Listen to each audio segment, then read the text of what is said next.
Gandang umaga po. So, nandito na naman po ako para magluto. Bali, share ko lang po yung pamamaraan ko ng pagluluto po ng adobong kangkong. So, ang ginagawa ko po ay pinapakuluan ko muna itong kangkong para lumambot.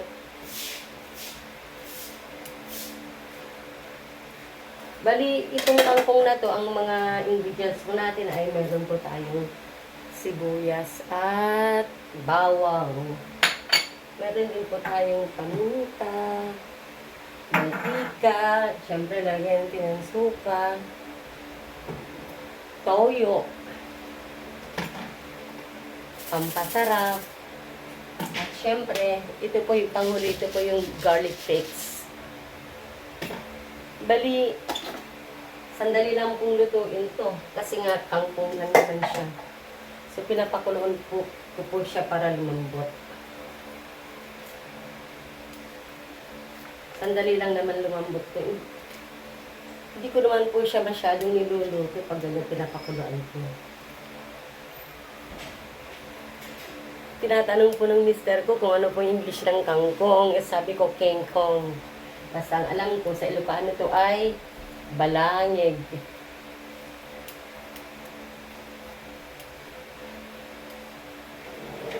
So, ito, takpan muna natin para lumambot. Bali dito po ako nagluluto sa loob ng bahay. Ito po yung munti ko pong kusina na hindi tapos. Ayan po, oh. Ayan. Ayan siya.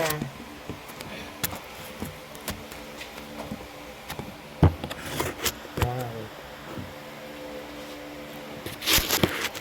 Hindi ko maayos ng camera. Ano ba yan? Ayan. Cellphone lang kasi gamit ko eh. So, pagtyagaan na lang po natin. Ayan, medyo kumukulo-kulo na siya. Haluin po natin. Kunting kulo lang naman po.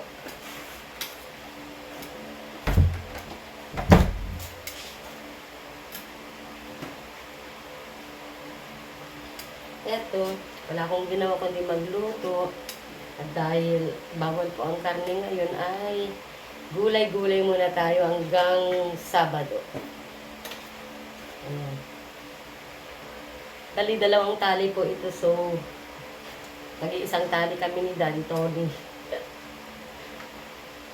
Dalawang tali, mukhang marami pero pag maluluto, konti lang po ito. Ayan. Takpan ulit natin. Dito po sa loob kasi kaya gusto ko rito magluto dahil medyo malamig siya dahil may electric fan. Mainit po kasi sa labas eh, kaya eto, dito na lang ako sa loob. Sandali lang naman to. Ayan.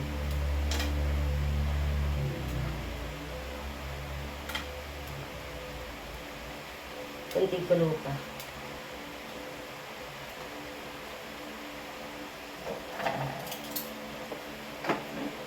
Bali, pagka lang luto na po ito, yung hindi na masyadong luto, yung medyo lumambot lang konti, ay ililipat po natin dito sa bowl.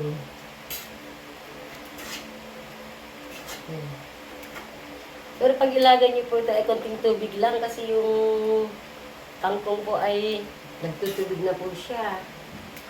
Para hindi malunod sa tubig. So, okay na siguro po. Ayan. Ngayon ay ililipat na natin sa bowl. Ganyan lang po natin. So, ito siya. Ito yung kangkong. Ayan.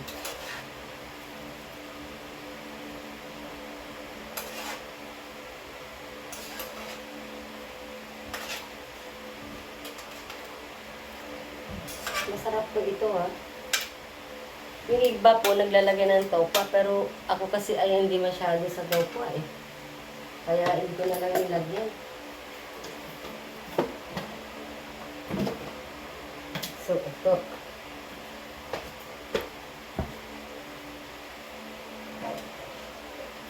Tapon natin ang water niya. And then, ay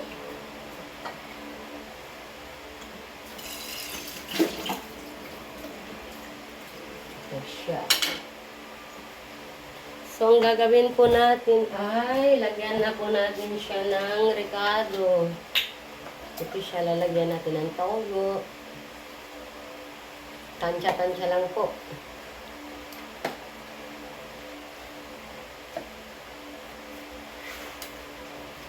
Tapos, lagyan po natin ng suka, vinegar. Tansya rin. Tapos po ay lagyan natin ng panintang durog.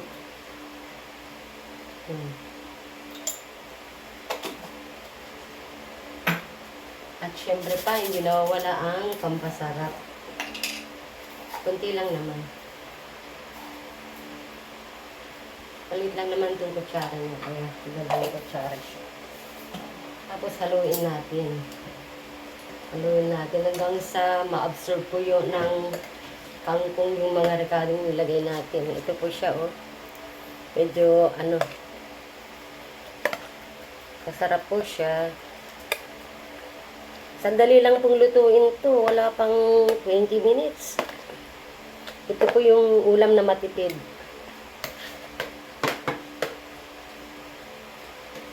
So, ito. Tapos ngayon, sa kawali nating maliit ay igigisa po natin siya. So, ito. Ito siya.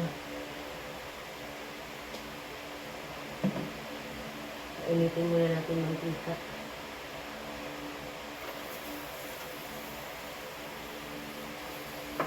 Bali, maglalagay po tayo ng mantikang konting mantika. Huwag masyadong marami para hindi masyadong maumay, hindi mamantika.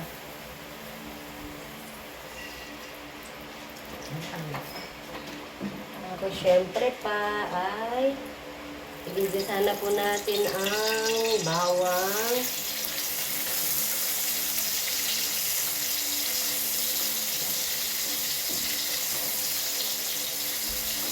Mabago po kasi maraming bawang. And then medyo brown muna itong bawang niya. Ito na siya. So, papakita ko lang po yung aking niluluto. Hindi ata kita po. So, mamaya na lang. Ayan.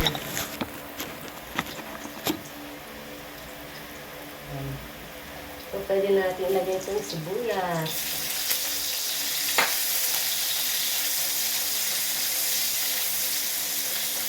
So, habang ginigisa natin yung sibuyas at bawang ay ihalo-haloin natin yung kangkong na minarinate. Parang karneng minarinate. Para ma-absorb po niya yung mga pampalasang nilagay natin kanina. So, ito. Pwede natin ilagay. Oh, dito.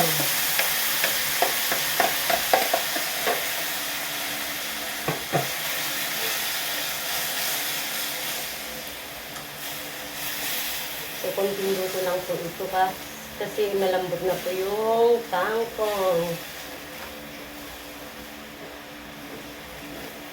Ayan, takpan natin.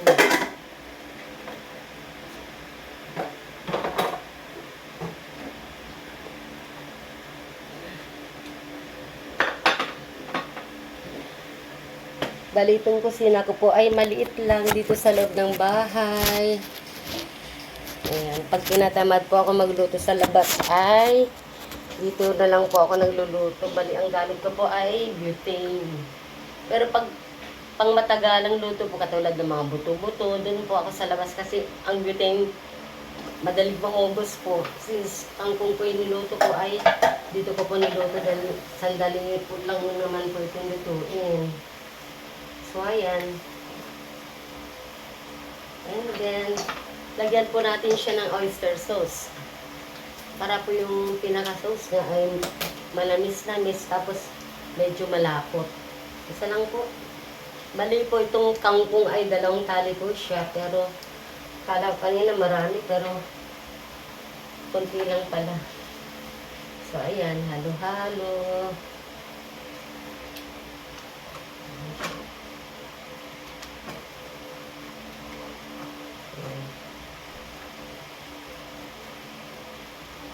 Papakita ko ulit yung yung itsura ng aking adobong kangkong. Ay, hindi ata mahagip ng aking cellphone. Ayan, medyo okay siya.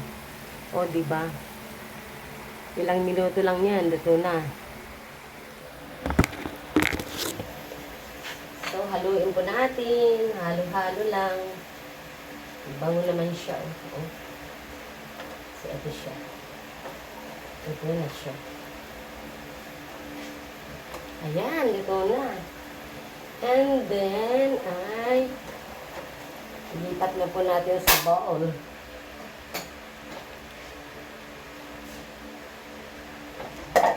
Ito siya, oh. Ay, dapat. Ito siya, oh.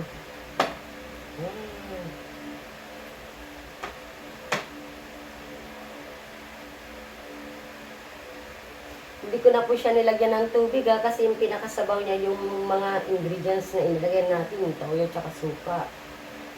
And then, nilagyan po natin ng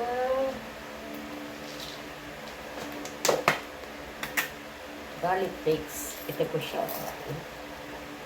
Lagi ako may pati. Ito kasi, ito po yung ginagamit namin sa tindahan, sa mga toppings, sa mga toppings po ng rice bowl.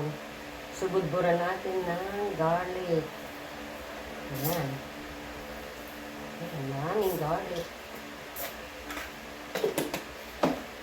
So, ito, tapos na po. Ipapakita ko po ulit yung aking niluluto. Ay, naluto na pala. Ito po, oh, di ba? Ang gandang tignan. Salamat po sa suporta at panonood. Ingat po kayo. Wag po tayong kakain ng karne ngayon kasi dakes. Bye-bye. Love you all.